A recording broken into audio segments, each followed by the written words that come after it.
अध्यक्ष महोदय, आज कृषि के क्षेत्र में देखिए, बोलिए। 1 मिनट तिवारी जी, 1 मिनट रुक रहा है आपको। करवाइए जाते हैं भैया ही में। अध्यक्ष महोदय, आप देखिए ये सरकार बहुत ही नोरा पीटता है। सरकार कहता है हम भी अनुसूचित जाति, अनुसूचित जनजाति का कल्याण करने वाले सरकार हैं, हम आदिवासी, दलित, पिछड़े, शोषित, उपेक्षित का कल्याण करने वाले लोग हैं। और अध्यक्ष महोदय, आपसे भी विनती है, आप भी थोड़ा गम के ही में है, अभी आपके पिताजी के ही में, आप भी थोड़ा अध्ययन करिएगा, या तो अब लोग से पूछ लीजिएगा, ये जो अनुपूरक बजट पेश किए इसमें कोई पढ़ा कि कैसे किया कि अंदाज पर टिक मार दिया कि इसमें कर दो, इसमें कर दो, इसमें कर दो। आप बताइए अध्यक्ष महोदय, यहाँ के दलित आदिवासी की स्थिति बद से बदतर है, और उसमें इन्होंने बजट काट करके मैया सम्मान के लिए रुपया इकट्ठा करने का गलत प्रयास किया। अध्यक्ष महोदय, मैया सम्मान की हम प्रशंसा करते हैं, उसके लिए सरकार को हम बधाई भी देते हैं। चलिए, आपने झूठ का ही, नौटंकी ही तो परोसने का काम किया, उसमें कुछ काम करिए। अगर सही में आपका नेक नियत है तो आप कहीं से दूसरे जगह से फंड जनरेट करिए, फिर आप मैया के सम्मान में 2500 नहीं 5000 दीजिए। और वही केवल मैया के हों, बाबू को जो बीए में पास है उनको 5000 7000 कहे थे, उस पर भी जवान खोलना चाहिए सरकार को। इस अनुपूरक बजट में कहीं दिखता नहीं है। 5000 छोड़िए, आप नहीं दीजिएगा, सबको पता है, पढ़े लिखे लोगों को भी पता है, छोड़िए 5000, बाबू को भी 2500 अगर दे देता सरकार तो बहुत बड़ी कृपा होती। अध्यक्ष महोदय, थोड़ा सलाह दीजिएगा सरकार को, यही बात कहेंगे अध्यक्ष महोदय। आप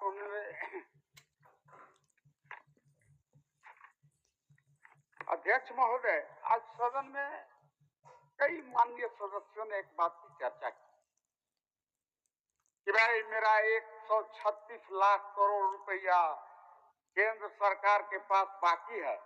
इस सदस्यों ने चर्चा किया, मैं उस पर नहीं जाता।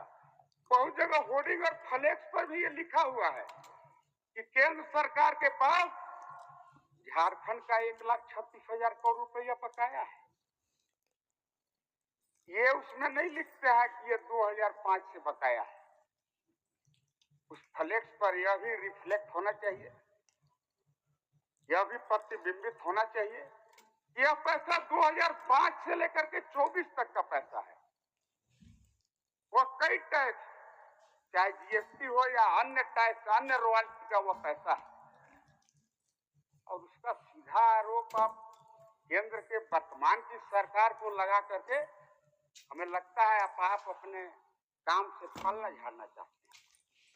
आप लोगों को दिग्भ्रमित करना चाहते हैं कि भाई केंद्र पैसा नहीं दिया, मेरा बकाया था 136 लाख करोड़, इसलिए मैं आपका काम नहीं कर पाया हूं।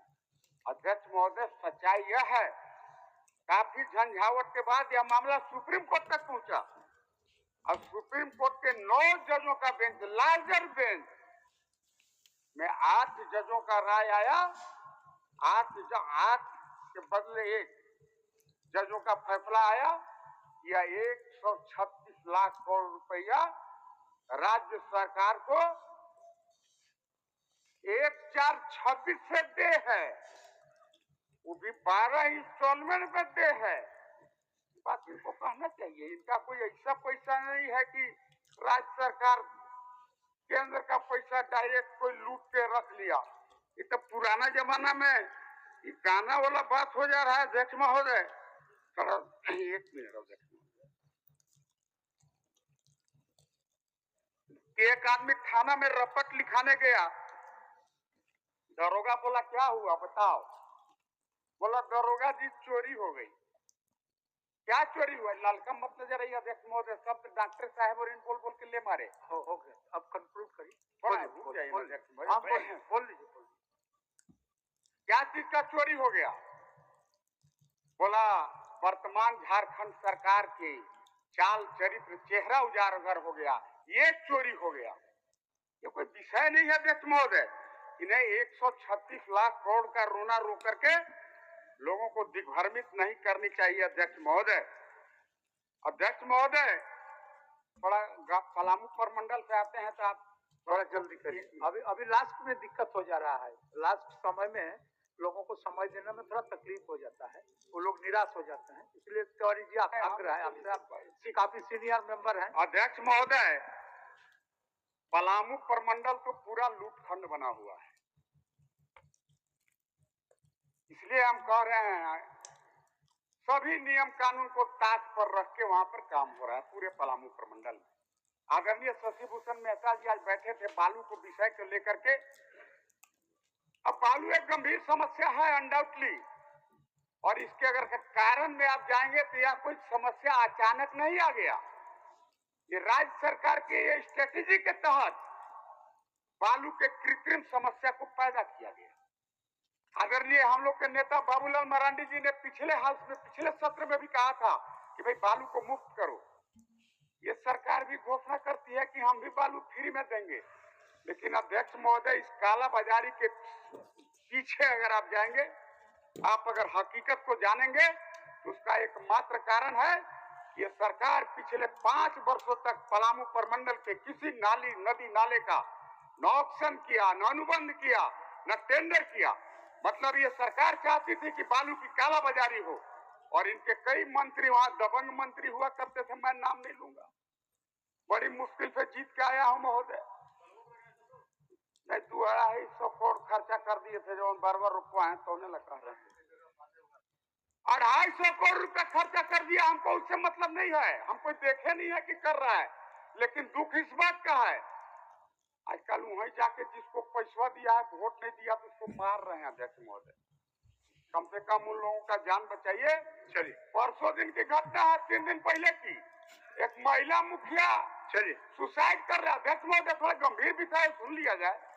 परसों दिन की घटना है, एक महिला मुखिया सुसाइड कर ली, और आम चर्चा है कि उन दिनों के जो तत्कालीन मंत्री जी उनको 25 लाख रुपया दिए थे, वोट नहीं मिला तो उससे पैसा मांग रहे थे, बेचारी रात को सुसाइड कर ली।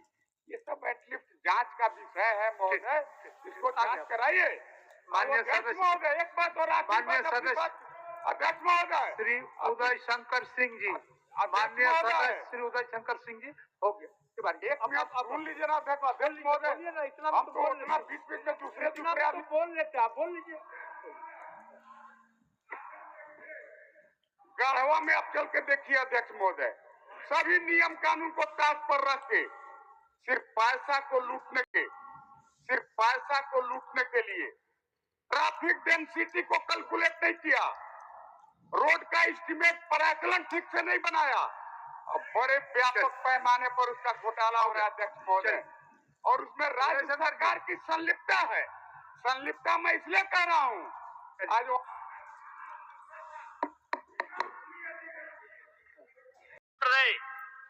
सीजीएल का मामला अभी भी गर्म है। यदि सरकार को लग रहा है वो सच्चे हैं तो सांच को आंच क्या करा लीजिए जांच, सांच को आंच क्या करा लीजिए जांच। और अब कब तक बहाना दीजिएगा कि ये विपक्ष की साजिश है? विपक्ष के सारे पे छात्र सड़कों पे नहीं है, सपने टूट रहे हैं, सपने नेस्तनाबूद हो रहे हैं, इसीलिए छात्र सड़कों पर है। और याद रखिएगा उनके सपनों के बीच कोई आएगा, पहाड़ आए, दरिया आए या चट्टान आए, छात्र टकराएंगे महोदय। मैं फिर कहूंगा यदि आप सच हैं तो सच को आंच क्या कराइए जांच, सीजीएल की जांच हो। मैं पुनः कहूंगा खतियान आधारित स्थानीय नीति, विस्थापन नीति पुनः समीक्षा करते हुए लागू कैसे हो उस दिशा में राज्य को बढ़ना चाहिए। और महत्वपूर्ण विषय महोदय मैं ये कहना चाहूंगा, हो गया माननीय जयराम कुमार जी, हो गया। धन्यवाद महोदय। सरकार के उत्तर